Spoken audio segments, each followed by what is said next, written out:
Кичине үй бүлөмдө да кичине бир өзгөрүүлөр болуп кетти. Агай. Кичи уулум өтүп кетти. Баламды жерге жашырып, айылга барып, антип бир-эки ай жүрүп, бир айдан ашык жүрүп калдым. Анан өзүм сездим да кичине начар болуп атканым. Анан дагы кылбасак, мындан да чоңоюп кетсе, анда коркунучтуу болуп калат дейт да баягы кийинкисичи. Баарыбыз эле диагнозубуз бар да, баарыбыздычы, бирок эч кимге айта бербейсиң, эч кимге билгизбейсиң. Биз концерттен түшкөн каражатты ушу менин операцияма жумшаганга.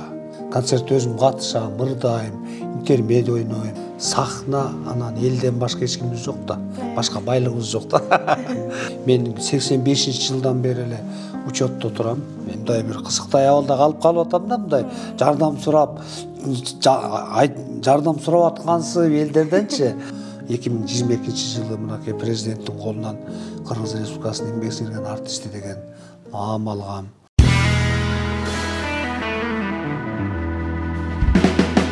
Тас, патак, путак! Дегенде неге сени карадым? Бүгүн мен сени эстедим. Жолуксам айтып берем себептерин. Чын көңүлүң бар болсо чесин ноктой жайлайбыз. Саламатсыздарбы, жалпы Соло той YouTube каналыбыздын катталуучулары. Бул Жылдыз Тайм рубрикасы. Бүгүн атайын биз Токтогул Сатылганов атындагы Улуттук филармонияга келген учурубуз. Бул жакта көп жылдан бери эмгектенген Кыргыз Республикасынын эмгек сиңирген артисти Элдер агайыбызга келген учурубуз. Саламатсызбы? Кандай иштериңиз жакшыбы? Жакшы. Ден соолуктарыңыз жакшыбы агай? Ар дайым сизди багы жаркылдап, каткырып күлүп. Биз ар башкабыз, бирок бизди бириктирип турган үй бүлөбүз. Үй бүлө бул жүрөктөрдү бириктирип турган эң ишенимдүү түйүн. О мобилдик операторунун үй бүлө премиум тарифы. Бул болгону 1990 сомго чексиз байланыш менен 3 сим-карта, секундасына 500 мегабитке чейинки ылдамдыктагы үйдөгү интернет жана телевидение. Бүтүндөй үй бүлөңүздүн мобилдик байланышы менен үйдөгү интернетти бир айда бир эле жолу төлөңүз. Үй бүлө ар дайым биринчи орунда. Биздин маанайыбызды көтөрүп жүргөнүңүздү көрүп, азыр дагы келип сизди көрүп алып, бир сыйра жеңилдей түштүк жашоого. Жакшы көз караш менен караш керек экенин биле түштүк. Анан азыркы учурда иштериңиздер кандай болуп атат? Бул жердеги жаңылык менен баштаңыз агай, да? Рахмат. Кош келиңиздер биздин маданияттын очогу болгон Токтогул Сатылганов атындагы Улуттук филармониябызга. Анан эми азыр Кудайга шүгүр баары жакшы иштеп атабыз. Мынакей кесиптештер бүгүндөн баштап 5 күн Раймалы менен Бегимай мюзикл коюлган атат. Ал эми өзүм жеке жаңылыгымда болсо, чыгармачылыкта Кудай буйрса ийгиликтер бар. Жакында өзүбүздүн тобубузда концерт коебуз. 23-24 го дейм. Кошуналар деген концерт коебуз, Кудай буйрса. Бул эми плановый репертуардагы концерт. Андан тышкары ошо мен жана эмем боюнча концерт койгон атабыз. Бул жерде баягы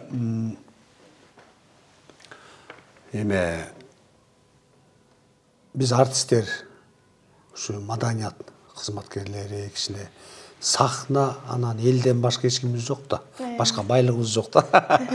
Анан эми бул менин жүрөгүмө жасала турчу операция, бул плановый операция, пландалган.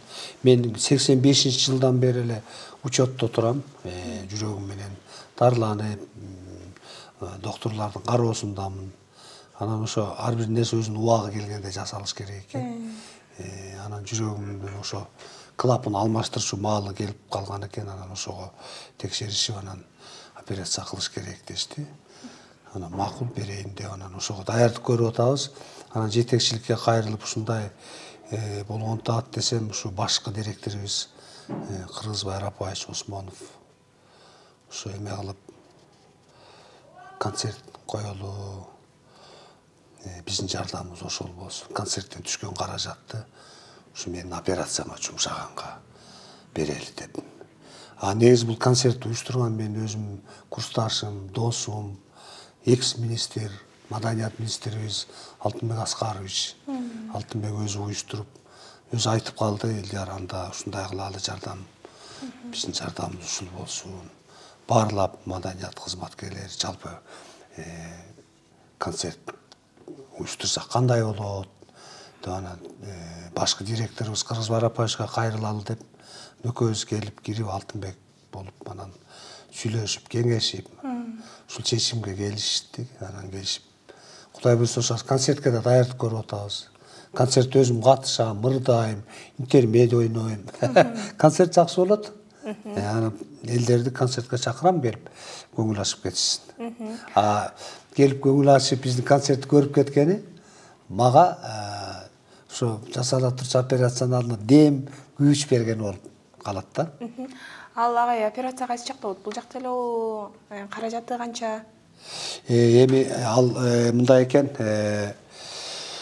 мен бул жактан дагы сүйлөштүм, кардиохирургтар менен консультация алдым. Бул жак менен Москва шаарында баа бирдей эле экен. Анан мен тиги Москва шаарында жасатып аткан себебим дагы, мен өткөндө март айында барып келдим консультацияга. Алар бир сыйра текшерип, көрүшүп, операция кылыш керек дешти. Бул жерден каражатта деле эмес кеп. Bundan 10 жыл мурун мен эжем дагы ошо операция жасаткан, ошо Москва шаарында ошол больницага барып жасаткан атам. Себеби эжем азыр 65 жашында жасатты эле, азыр 75ке чыкты. 10 жылдан кийин келиңиз текшеребиз деген экен. 10 жылдан кийин өткөндө баралы десе, WhatsApp'тан эле жана эхо түшкөн эмеңиз жөнөтүңүз көрөлү деген экен, көрүп, баары жакшы экен, келбей эле коюңуз деди да. Анан мен бир туугандарым, эжем дагы ошо мага кеңеш берди да, ошо мен жасаткан жака жасат депчи. Анан мейли ошол жака жасаткан атабыз. Каражаты ошол кеминде 1 миллион сомдун тияк бияк болот экен да. Ошол. Негизи эле сиз мынтип эле каткырып күлүп эле дайыма жаркылдап жүрсөңүз, сиз эч ким ооруйт деп ойлобойт экен агай. Оода, ал мындай да. Аз баарыбыз эле диагнозубуз бар да, баарыбыздычы, бирок эч кимге айта бербейсиң, эч кимге билгизбейсиң. Биз эми маданияттын адамдары иштеп эле жүрө беребиз да. Мына буга чейин да 93 жылдан бери окууну бүткөндөн бери ушу көлдү иштедим, Ысык көл областтык Жантөшев атынан драма театрында 24 жыл. Бул жака келгеним 8 жыл болуптур. Анан иштеп эле атабыз, анан ошо ден соолукту да кээде караш керек экен, бирок мен карап, текшерилип жүрдүм. Анан ошо убагы келип жасатышым керек болуп атат да. Анан албетте мен ойлойм, ар бир адам өзүнүн эмесин элге билгизбеш керек депчи. Ал өзүнүн жеке иши да, жеке проблемасы дегендей. Анан мен да азыр бир мындай бир кызыктай абалда калып атам да, мындай жардам сурап аткансып элдерденчи. Бул жөнүн гана эме болуп калды. Мен ушу жетекчиликке айтып эле ушундай операция барышым, эми жетекчиликке айтасың да, суранасың. Эми айтып коеюн десем эле ушундай ойлор пайда болуп, анда жардам берели, анда операциясы кичине тыйын керек да, анда биз концерт коюп, ол колубуздан келген жалпы ушу филармонияда иштеген бүт чыгармачылык топтор, оркестр, бийчилер, ырчылар баары ошондой берели деп эле ошондон улам ушундай болуп кетти да. Мыйзам боюнча дагы ошо кайрымдуулук концерт деп жазылыш керек экен. Мыйзам боюнча ошо кайрымдуулук болгондо кайрымдуулук концерт деп жазылып, анан ошол боюнча салык инспекциясынан, регистратурадан өтүп, анан бериш керек экен, бүт мыйзам менен кылыш керек да анан. Анан ошондон улам анан эме болуп кетти да, элдер апек окуй, элдер жакшы эле жүрөт го, каткырып күлүп эле эмне болуп кетти дешипчи. Анан баары эле чалып, кандайсың, жүрөк жакшы деп эле атам анан. Бул эми жогоруда айткандай плановый операция. Мен барып жасатып, Кудай буйрса, операциядан кийин дагы келип бир баягы кайра толук өзүмө келгеним 1-2 айда эле өзүмө келет экен, врачтардын айтымында толук кандуу жашоого киришип, Кудай буйрса келечекте дагы элиме, кыргыз журтчулугуна өзүмдүн талантым менен, өзүмдүн алган билимим менен маданият, искусство тармагына салым кошом деген сонун ниеттерим бар, тилектерим. Кудай буйрса ошонун баары ишке ашат деп ойлойм.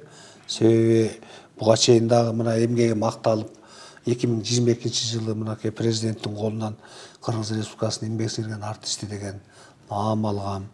Ошол наам алгандан кийин дагы бир өзүңө бир эме пайда болот экен, бир стимул, бир эрдемсинип кой деп, анан иштейин, ушул наамды актайын, ушуга мен татыктуу деп бергенден дагы эмгек кылышым керек деп жоопкерчилик пайда болот экен. Ошентип иштеп жүрөм. Мында ооба туура айтасың. Мындан 2 жыл мурун айтышкан магачы операция кылыш керексиз деп анан наам алгандан кийин кой кичине иштей турайынчы, эмки жыл деп атып, 2 жыл, 3 жыл өтүп кетти. 2,5 жыл өтүп кетти да. Анан быйыл ошо кылгантам да. Негизи мен өзүм жакшы элемин, жакшы эле турам.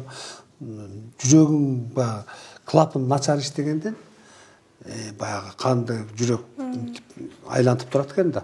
Ошо начар иштегенден жүрөккө күч келип анан жүрөк чоңое баштайт экен да. Баягы адамдар деле баягы спорт залга барып машыкканда булчуңдары чоңоет го. Анан жүрөк болгон эмеси менен иштегенде чоңоюп кетет экен, туура эмес иштегендиктенчи.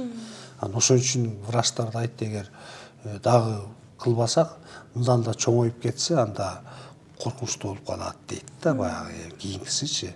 Ошон үчүн убагында жасашыбыз керек деген үчүн макул деп анан ошо Кудай деп ошо операция кылгантабыз да, бергентам операция. Кайрымдуулук деп эле концерт койгондо өзүңүз кыздай болдуңузбу, мындай элге чыгаргыңыз келбей? Мен ошо айтып атпаймынбы, бир кызык болуп, кайрымдуулук десе анан өзүмдө эми достор бар, кесиптештер бар, интернетке чыгарышып, анан барып паника болуп, айылдагы эл журт, бир туугандар эмек деп эле анан, мен айттым, эме кылбагыла, концерт көрүп кеткиле андан көрө кел. Болду, силердин жардамыңар ошол эле концерт көрүп кетсеңер болду деп. Негизи сонун эле баары жакшы эле. Эч кандай эме жок. Өзүңүздө шарт кандай эле? Өзүңүздө шарт кандай? Шарт? Ошол 1 миллионду таап, өзүңүз. Өзүм шартым деле бар болчу. Шартым эми бар деп баягы кыргыз жок болсо да бар дейбиз да, жоктун түбү жок деп коет го. Эми андай деле шарт бар болчу, анан бирок бар эме керек экен да. Бар көп каражат болуп атат, 1 миллион сом тияк бияк болуп атат анан. Ошо андан кийинки реабилитациям дагы тияктан дарыланганда, операциядан кийинки ошол жерде Москва шаарында 1 айча болуп калат экен. Анан келип дагы өзүмө келгенче да 1-2 ай эме кылыш керек экен да. Ошолорго эме бар, азыр кыймыл аракетиң бар эле. Ошо эмеге барып такалып атпайбы. Анан Кудай буйрса, мен өзүм деле ойлоп жүргөм, ушу 2025-жылы концерт берейин, өзүм 55-ке чыгып депчи. Анан чыгармачылык концертин беришим керек эле, бирок ушундай концерт болгондо мен ойлойм, Кудай буйрса операциядан кийин эмки жылдары жакшылап даярданып, бир өзүмдүн бир эл алдына отчеттук концертимди берем го деген тилектерим бар да, Кудай буйрса. 2025 кандай башталды агай? 2025 кандай башталды сиздин? Бул жылбы? Бул жыл жакшы башталды. Бул жыл бул жылды жакшы тосуп алдык. Анан эми кичине үй бүлөмдө да кичине бир өзгөрүүлөр болуп кетти. Агай. Кичүү улум өтүп кетти. Кайры болсун. Ошондон да балким кайгырып ийдимби, анан ошо баламды жерге жашырып, айылга барып, антиминтип 1-2 ай жүрүп, 1 айдан ашык жүрүп калдым. Анан өзүм сездим да, кичине начар болуп атканым. Анан доктурга жатып, бир курс лечение алып чыктым. Анан ошол жактан да айтышты да, сизде кичине эме болуп атыптыр депчи. Операция кылышыңыз керек деп. Анан ошон үчүн да ойлонуп калдым да. Эми өзүм сактайын депчи, берки калган балдарым үчүн, кыздарым үчүн, бир туугандарым үчүн деги эле кыргыз элине кыла турган ишим көп, жашашым керек деп. Анан ошо ден соолук чыңа болуп анан ишти баштайын деп атам. Көкүрөк күчүңүз экен агай, анан неден улам каза болду? Ал эми ооруп эле ооруп жүргөн ошон. Энени баланы энеден ажыратпасын дейт агай. Бейиштик болсун, анан өзүңүздү эң башкысы ден соолукту караш керек. Анан чыгармачылык деп жүрө эле, ушул чыгармачыл адамдар өзүнө көп көңүл бөлбөй коет деп угуп калдым да. Өзүнө, анан үй бүлөсүнө деп. Бул сөздүн канчалык деңгээлде чындыгы бар? Баш от менен кирип кеткен деле болбойбу? Эми ошо туура айтасыз, чыгармачыл адамдар негизи баягы ай демең ден соолугуңа карабайсың, доктурга жатпайсың, отур могу концерт өтсүн, могу эми иш чара өткөндөн кийин жатайын, анан минтейин деп атып анан убакыттар өтүп кетет да. Алаксы эле иштеп кетесиң, анан көрсө ошондон баягы эме бузула берет экен да, толуп баягы эмелерчи. Акыркы эмеси ушундай болуп калат экен да. Ошол. Буйруса агай жакшы ниет кылып туралы, балким ушул концерттен кийин кийинкисинде өзүңүздүн чыгармачылык концертиңиз тууралуу буйруса сүйлөшүп, маектешип турган күн буйруса. Кудай буйруса мен ойлойм тиги операциядан келгенден кийин дагы жолугуп, маектешебиз го деген ойдомун, Кудай буйруса. Анан албетте ар бир эле эме баягы жаманчылыктын бетин аласың, жакшылыкка эле тилек кылып, ниет кылып атам, Кудай буйруса жакшы өтүп кетсин деп. Ийгиликтүү болсун деп атам. Келиңиз агай жалпы көрөрмандарга, күйөрмандарыңызга жакшы каалоо тилегиңизди айта кетиңиз. Урматтуу биздин талантты сүйгөн, ырды сүйгөн, ырга жакын, өнөргө жакын күйөрмандарыбыз, урматтуу биздин көрүүчүлөр, мен баарыңыздарга ден соолук каалайм, ар бириңиздердин үйүңүздөргө бакыт таалай каалайм, бейкуттук каалайм. Дайыма кыргыз элибизде, өзүбүздүн мекенибизде тынччылык болсун, экономикабыз өнүксүн, жашообуз жакшы жакка өзгөрсүн, мына өзгөрүп атат, Кудай кут кылсын. Анан албетте мен баарыңыздарды концертке чакырам, келип концерт көрүп кетиңиздер 27 апрелде. Ага чейин да мынакей биздин улуттук филармонияда жалпы биздин жамаат 5 күн бою, мына бүгүн баштап атышат, бүгүн баштап атабыз. 5 күн бою Раймалы менен Бегимай мюзиклы болот. Бул суроолор боюнча кайрадан коюлуп атат да. Буга чейин дагы 10 күн коюлган. Андан кийин мынакей дагы концерттерибиз бар. Биздин Элирс Эстестоо менен Эл шайырлар тобунун Кошуналар деген концерт бар. Аны көрүңүздөр. Деги эле дайыма ушу биздин маданияттын очогу болгон ушу улуттук Кыргыз улуттук филармониябызга тез каттап туруңуздар. Жүрөгүңүздөргө, ички дүйнөңүздөргө жагымдуу, сонун нерселерди алып туруңуздар. Баарыңыздарга жакшылык каалайм. Баарыңыздарды концерттен күтөбүз.